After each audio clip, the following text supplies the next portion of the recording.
All right, just as I'm getting more stuff together, I just got my little cabinet put together. That my plan and the reason I purchased it was to put the calcium reactor in there.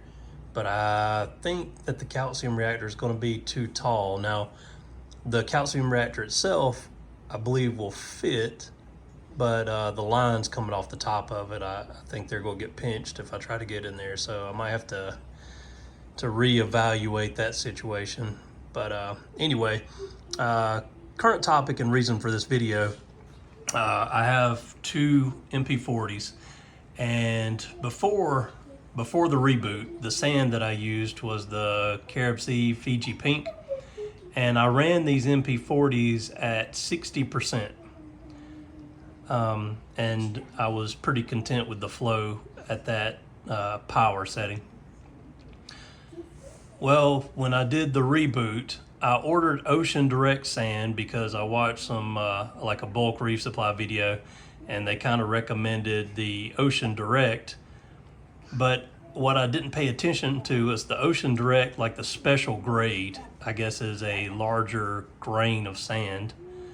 So I not even paying attention, I ordered the Carib Sea Ocean Direct. And of course, I ended up getting the, is it Oolite? So it's the real, like the finer sand. So my dilemma is that the max that I can turn the MP40s up to now without creating a sandstorm is 40%. If I bump them up to 45, I start getting little sand particles all in the water. It's just stirring too much of it up. That's the whole reason my attempt at stopping it. It was mainly in the corners that I had it happening, so I put the pieces of live rock in the corners to try to help block off some of it. But I'm still having somewhat of an issue with it. And at the same time, as I put more and more Acropora in this tank, my plan really was to add 2 more MP40s, you know, kind of towards the back or on the back wall maybe, and have some different directional flow. And my fear, you know, is that I'm just going to create sandstorms all the time. So I guess the dilemma that I'm facing is, do I try to use, I have some more rock and I have arches. Do I try to build on the corners, like take those pieces out, put some of the arches in sideways, try to create like barriers for the current and stuff like that on the sand level? Or do I just go ahead and remove all that sand and order a larger grain of sand and then kind of start over before I get any further along?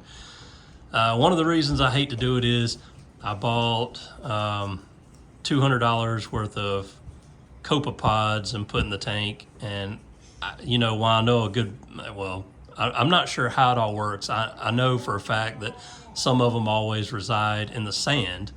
Now, I know there's plenty probably in the rocks too. I also have my, from the, that I saved, are they Nazaris snails that are up under the sand? And I hate like digging out all the sand, trying to do that, creating a mess, possibly killing stuff. So I think it's kind of like a dilemma here. I really don't want to pull out all the sand and then start sand over again, especially when, you know, it's been up and going again. Was it been a month now, I guess? I feel like, I don't know if I'll start cycling again. I don't know what all actually might come of it. So I'm kind of trying to put together a plan of what to do here. So anyway, let me know in the comments anybody's thoughts on it. You know, consider this as your tank, and what would you do? How would you handle it? I'm kind of just curious as to see what other people might do in this situation. I even thought about, should I try to get a bag of the other sand and layer on top of this sand, or remove some of it, or will I end up on top anyway, being finer grain? I'm not sure how that part will work. So let me know any thoughts that you have on it, and I got to figure out how to how to solve this before we progress further. Thanks for watching, and thanks for any tips, of course.